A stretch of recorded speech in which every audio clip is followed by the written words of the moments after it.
Next question. Some residents have criticized administration officials and city council members for a wide variety of practices that have been reported in the media.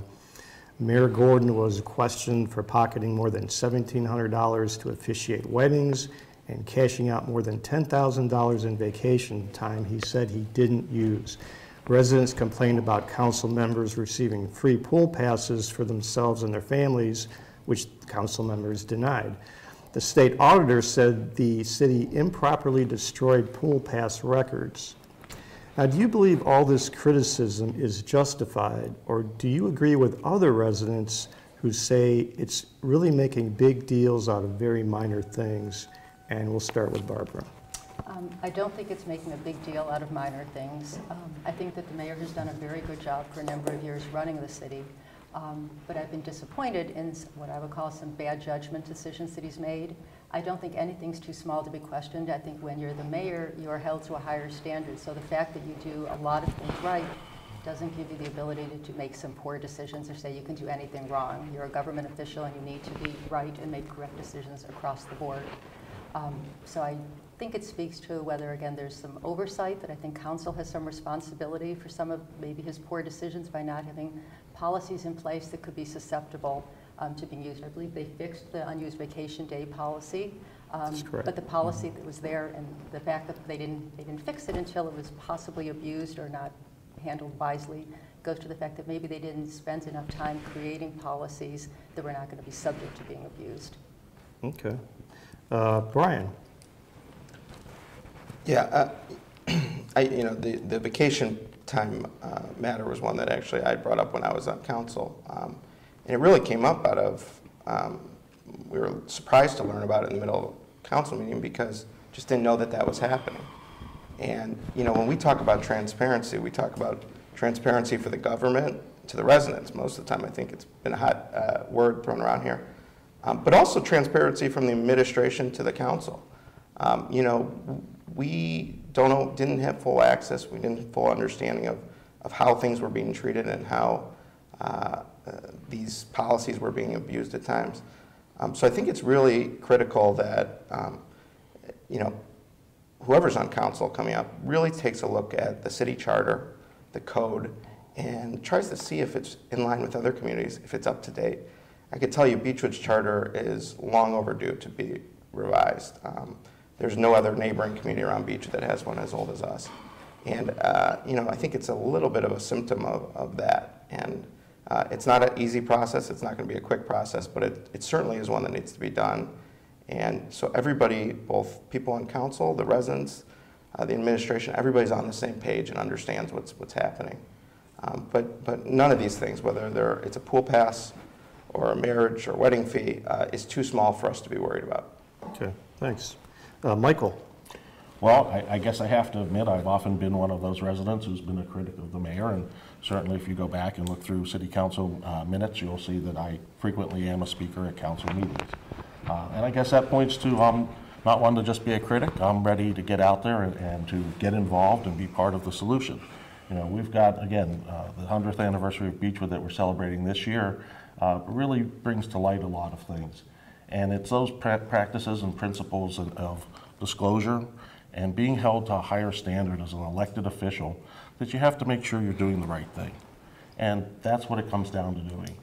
Again, the mayor's represented Beachwood well for many years. I remember when I first moved here meeting him, but sometimes, you get a little too comfortable and you go a little bit astray, and I think perhaps that's what's happened. City Council has attempted to address some of this, but what they've really done is pass ordinances that just make those practices more acceptable rather than being not disclosed or something that's not out there. Pool passes are a great example. Nobody knew about the pool pass issue until City Council started to pass an ordinance about it. So I think it's when you look at those kinds of things, it's no small issue. We're elected officials, we're held to a higher standard, and we need to be open and honest with our citizens and our residents and our businesses. Okay. Mark. Thank you. Again, two issues that I've harped on. One is transparency, one fiscal responsibility. With respect to the wedding issue, and I think perhaps with vacations as well, there was a legislative intent. We had parts of our code that appeared one place in a charter, one place in another code, one place in another code, or another section of the code, and until we recognized how all three worked together, the situation involved created the ability for any employee, an employee who wasn't able to take vacation otherwise, to cash out vacation. It's been taken care of. When we recognized it, we exercised that responsibility, and the vacation cash out is no longer available to the mayor. I'm very proud of the pool. I'm, I guess, the only one here that actually worked on it and saw that project go together. I've bragged about it a lot. As far as pool passes, the pool is a major asset, and the use of those passes for instance, some people who haven't been able to afford it on occasion, again, these are one-day passes, to be able to use it for that situation is important. But, or for instance, I gave a talk to a group of real estate agents who had people that were interested in moving to Beachwood, and I said, if there's an interested party and they're thinking about moving to Beachwood and looking at the pool, talk to the mayor's office, and we can find out if we can get them in for a day and encourage them to move to the city. There's a place for it, and that's where it was used.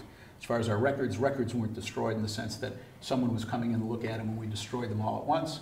The explanation has been given very clearly that they were transient records that were removed as they were no longer necessary. And you yourself, you say, you still say that you did not receive any pool passes for yourself or your family? No, I've paid for pool passes for my family. I've paid for pool passes for myself. I've bought yearly passes. The story that I read somewhere that someone who knew my daughter, who knew someone else, who said you could get free passes, I'm not sure where that fourth level of hearsay came from, but it's simply not the case. Maybe I've talked about the pool too much. I've invited people to come where I will be their guest representative, so if they don't live in the city, I'll be there in order to be able to get them a pass to come in to pay for it. But no, not otherwise. Okay. Justin? Well, speaking of the pool, so the pool is 12 years old. I've paid for a membership to the pool for myself and my wife, and now for my family for the past 12 years. I've never received a pool pass.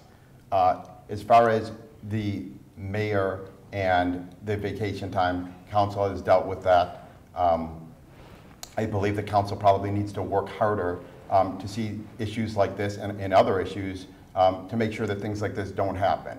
We may need to review our charter, as it's been mentioned, to prevent this. As far as the records go, so I'm a member of the Records Commission, and in my 4 years of being a member of the Records Commission, we've never discussed pool passes or the retention of them. So as far as that goes, it hasn't come to that commission. I know that's been brought up about me previously. That's my take on this issue. Now, do you agree with the law department? They said that those are transient records, because if they're not transient, then that would mean that the city would have to keep them pretty much forever. So as I mentioned, I am on the Records Commission. The city is under a subpoena for records, and I don't know that it'd be proper for me at this point to comment any further on that. Okay. Can I just make I mean, I think the auditor of the state came out and said that they're not. Well, hold on a second. You'll get a chance to speak in a moment. Sorry. Right now, we're going to go to Martin, and then we'll come back to you. Sure. Martin, you can go ahead. Yeah, it's a multi-part question, and all of what you're asking have different backgrounds and different explanations. But the one thing I will tell you, as regards, for instance, the vacations, Brian and I had an opportunity to. His last 2 years on council was my first 2 years. It was the first time that we discussed the benefits of the mayor and the mayor's salary. I think both of us were surprised when we walked into that discussion that the mayor had basically the same benefits as an employee. And I can certainly understand health care, and I can certainly understand some of the other benefits. But the idea of an elected official getting vacation time just didn't seem to make any sense, because the reality is the mayor, if he chose to, could work 3 days a week and he can't be fired. So to get vacation time didn't seem to make any sense. I think between the two of us, we were able to get a little bit of concession from the rest of the council members to have some vacation time that he couldn't cash in. The rest of it really didn't occur until later on when the auditor started raising questions, and then council completely was willing to go along with eliminating vacation time. Okay, Martin, you want to reiterate that you didn't accept free pool passes for you or your family? I didn't know anything about pool passes until the first time that discussion came up. In the 4 years I've been on council, First of all, in the 4 years I've been on council, I probably have not been in the pool except for official events.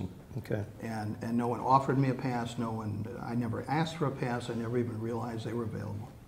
Okay, we're going to give everyone another chance for follow-up responses. We'll start with Brian.